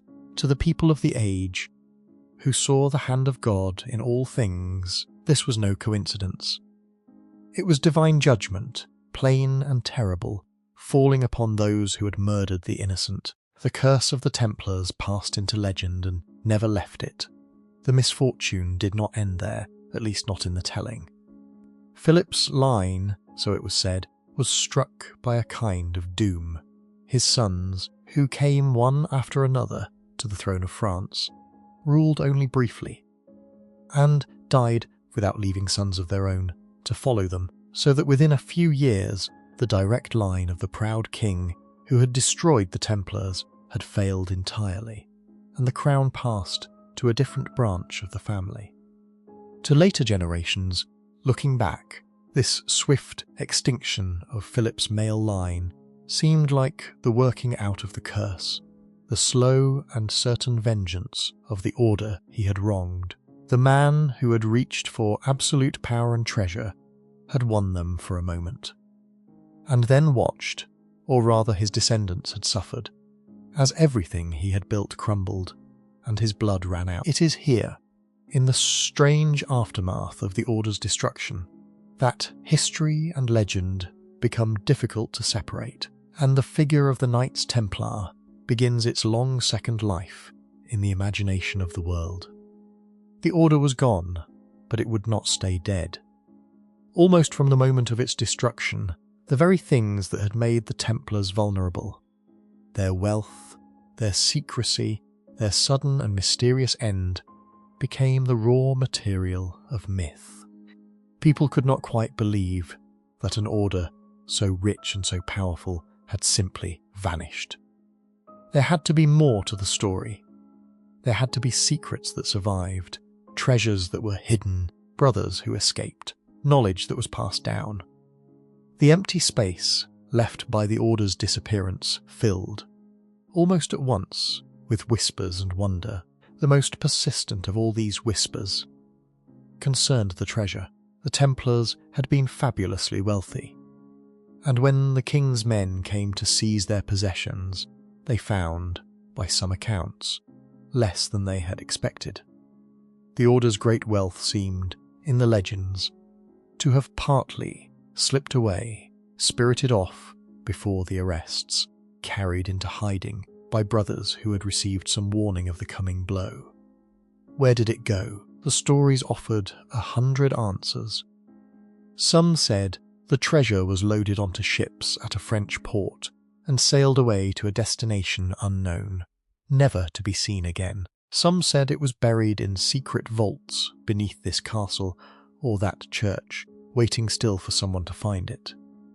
Some said it was carried to distant lands, to remote islands or far countries, hidden so well that it has never been recovered. The lost treasure of the Templars became one of the great quests of legend, and to this day there are those who search for it, certain that somewhere the gold of the warrior monks still lies waiting in the dark. But the treasure was only the beginning. For around the Order there gathered, in the centuries after its fall, a whole world of legend far stranger and far grander than any chest of gold, a web of secret knowledge and sacred relics and sacred bloodlands, hidden bloodlines that would make the Templars, in the imagination of later ages, into the keepers of the deepest mysteries of all the legends that gathered around the fallen Order. None has proven more enduring than the belief that the Templars were the guardians of some great and holy secret, because their headquarters in Jerusalem had stood upon the temple Mount, in the place believed to be the site of the ancient Temple of Solomon. Later imaginations supposed that during their long years there the brothers must have dug beneath the holy ground and discovered something extraordinary. What might lie buried beneath the Temple of Solomon? The fancy of the centuries supplied an answer that grew ever more wondrous in the telling. Perhaps the Templars had found the holy relics of the ancient faith, the sacred objects of legend. Perhaps they had uncovered the lost treasures of the kings of old, or ancient writings of forbidden knowledge, or relics so holy that to possess them was to hold a power beyond the reach of ordinary men. The grandest of these legends bound the Templars to the most famous of all sacred objects, the cup said to have been used at the Last Supper of Christ, the vessel that later ages called the Holy Grail. In the great romances of the medieval world, the Grail became the object of a sacred quest, a relic of miraculous power that only the purest of knights could hope to find. And as these stories spread and mingled with the memory of the warrior monks, the Templars came to be cast in the imagination. As the secret keepers and guardians of the Grail, it was said they had found it, or protected it, or carried it away to safety when their order fell. There is no real evidence that the historical Templars had any connection to such a relic, that the Grail as a physical object ever existed at all, or that the brothers ever claimed to possess it. But legend does not need evidence. It needs only a powerful image and a deep human longing, and the picture of the holy warrior guarding the holiest of relics was powerful enough to last for centuries.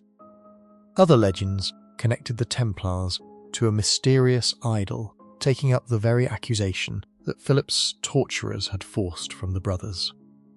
The charge that the order worshipped a strange head or figure which had begun as a piece of cruel invention designed to destroy them took on a life of its own and grew into elaborate tales of secret rites and hidden deities. The name that the accusers had attached to this supposed idol echoed down the years, becoming attached to ideas of dark and forbidden worship. In this way, the very lies that had killed the order became, ironically, part of its dark glamour, feeding the notion that the Templars had been the keepers of secret and possibly sinister wisdom. The slander outlived its purpose and became legend, as slanders sometimes do. Then there was the belief, which arose in later centuries, that the order had never truly died at all, that it had merely gone underground, passing its secrets and its organization down through the generations in hidden form. From this idea grew a powerful association between the Templars and the secret societies of later ages, above all the order of the Freemasons. The Freemasons developed their own legends and rituals, some of which reached back to the building of the Temple of Solomon. And over time, some among them came to claim, or others came to believe, that there was a hidden link between their brotherhood and the warrior monks of old.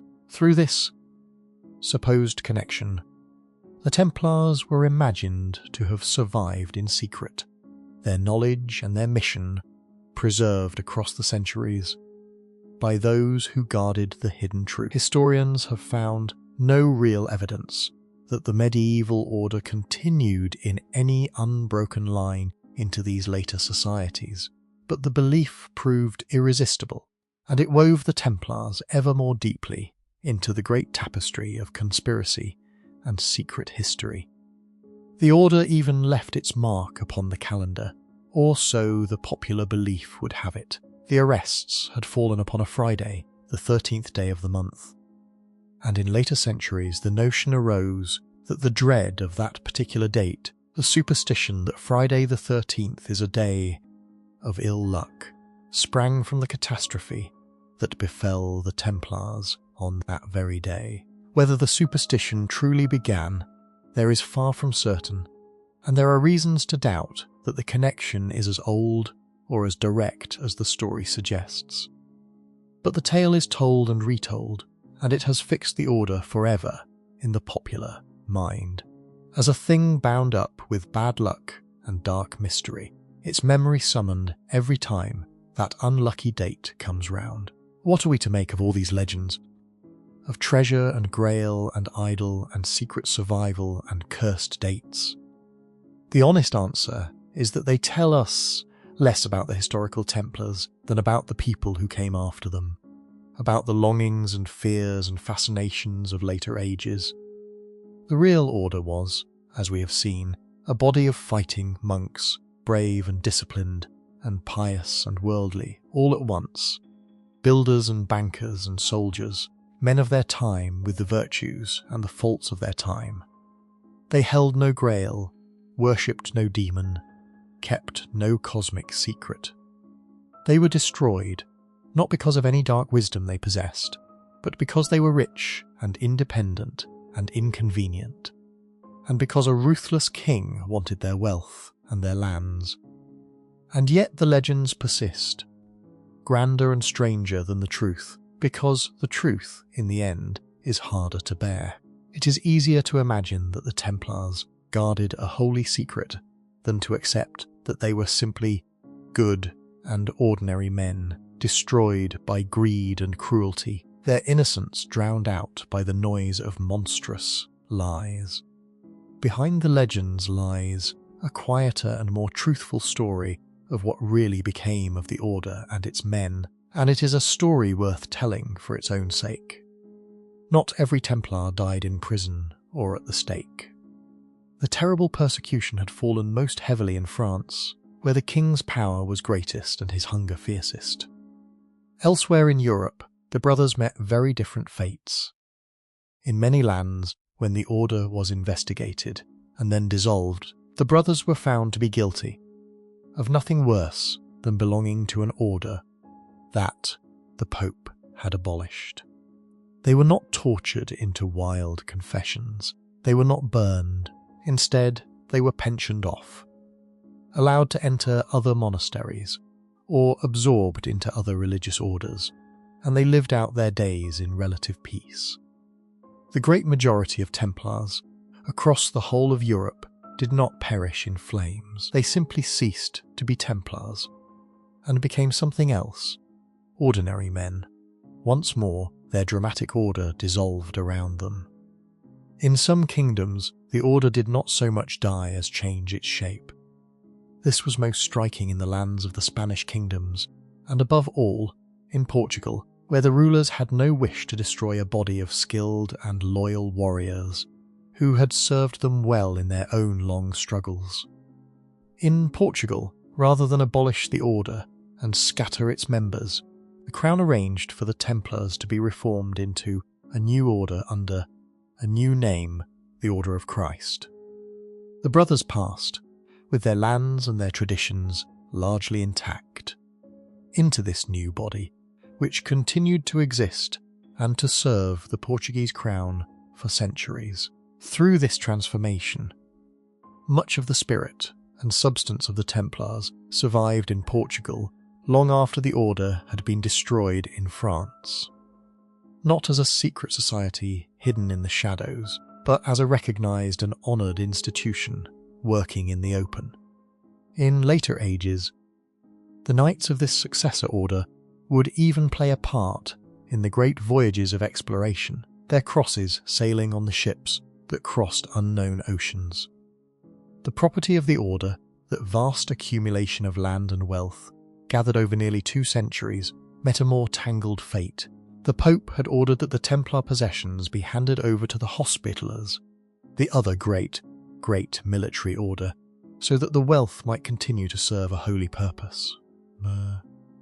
In much of Europe, this transfer did eventually take place, and the Hospitallers grew richer for it, inheriting estates and houses that had once belonged to their fallen brothers. But the process was slow, contested, and incomplete. In France, the king, who had destroyed the order, made sure to recover the costs of the trials, and to keep a great deal of the wealth for himself, and other rulers across Europe likewise managed to divert Templar property to their own benefit before it could pass to the Hospitallers. The wealth that had taken so long to gather was, in the end, scattered among the powerful, absorbed into the holdings of kings and rival orders, dispersed across the kingdoms of the West, as of golden daffodils. As for the dreadful charges that had been the pretext for the whole affair, the verdict of history has grown ever clearer with the passing of time. Scholars who have studied the records of the trials, the patterns of the confessions, the use of torture, and the conduct of the king have reached a broad agreement that the accusations against the Templars were, in the main, false. The brothers were not heretics or devil worshippers. They did not deny Christ or worship idols in their secret ceremonies. The lurid crimes of which they were accused were inventions, crafted by a king who wanted their wealth and extracted from broken men by the application of unbearable pain.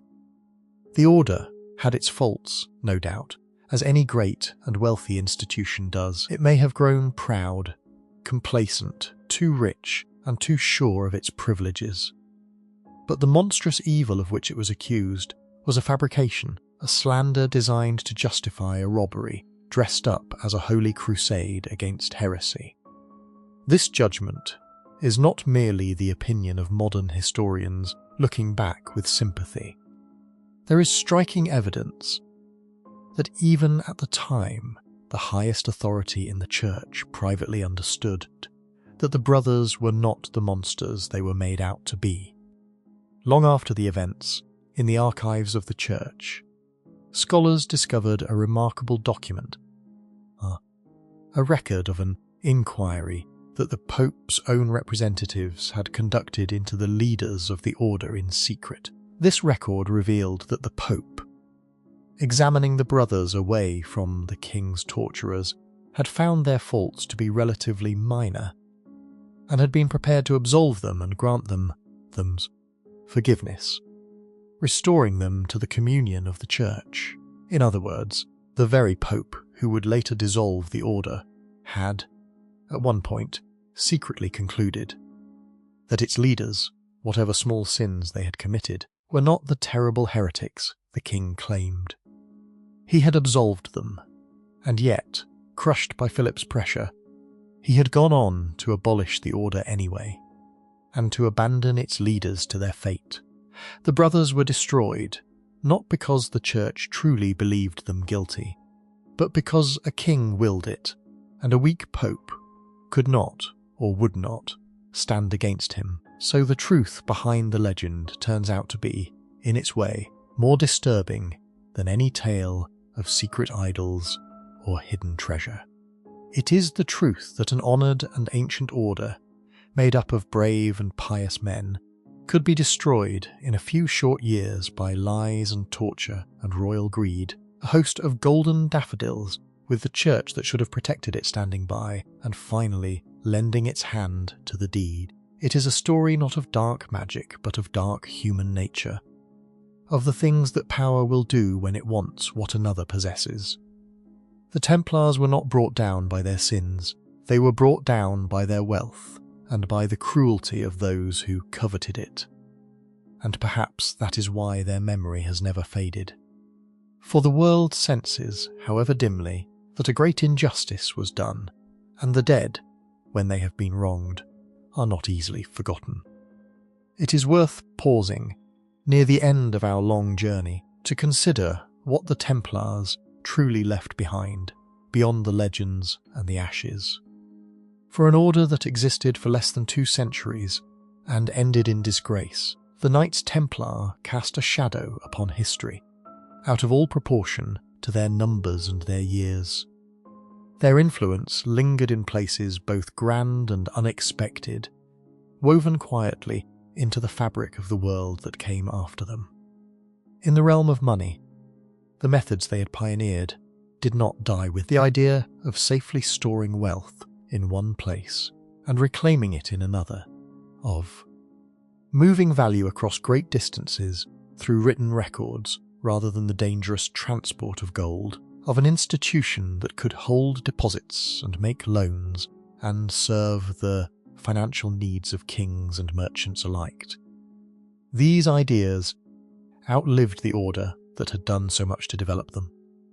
The brothers had been, in their own age, among the most sophisticated handlers of money in the Western world, and the financial world that grew up in later centuries owed something, however indirect, to the quiet innovations of the warrior monks. In stone, too, the order left its mark. Across Europe and the lands of the old Crusader states, the buildings the Templars raised still stand, or their ruins do, weathered by the centuries. Their round churches, built in imitation of the holy structures of Jerusalem, remain among the most distinctive religious buildings of their age, their unusual shape a silent reminder of the Order's origins in the Holy Land. Their castles, where any survive, still brood upon their hills and headlands, vast and grim, monuments to an age of holy war. To walk among these stones today is to feel the presence of the brothers who built and held them, men long dead, whose labour endures in the very rock. The Order shaped the landscape of medieval Europe, dotting it with houses and chapels and farms. And though the brothers are gone, the traces of their long presence have not entirely vanished. But the deepest legacy of the Templars is not in money or in stone. It is in the imagination of the world, in the endless fascination that the Order has exercised over the minds of those who came after. Few institutions in all of history have so captured the human imagination as these vanished warrior monks. They appear again and again in the stories that later ages have told themselves, cast now as heroes, now as villains, now as the keepers of holy secrets, now as the agents of dark conspiracies. They have become a kind of mirror in which each age sees reflected its own hopes and fears, its longing for hidden truths and ancient mysteries, its suspicion of secret power, and its dream of sacred purpose. A host of golden dattils, the historical Templars, the real men with their real virtues and faults, have almost disappeared behind this glittering screen of legend. But the legend itself is a kind of testimony to the hold they have upon us. Why do they fascinate us so? Part of the answer surely lies in the drama of their story, in its sheer completeness as a tale of rise and fall. They began as 9 poor men sharing horses, and they rose to a height of wealth and power that few could match. And then, at the very peak, they were struck down in a single night and destroyed within a few short years.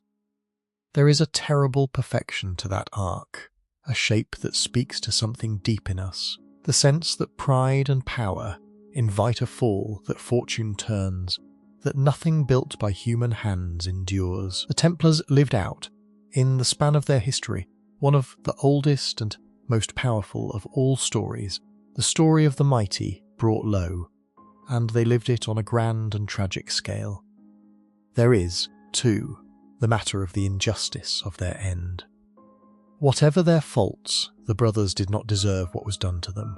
They were tortured, slandered, and burned for crimes they had not committed, betrayed by the church they had served, and robbed by the king they had trusted.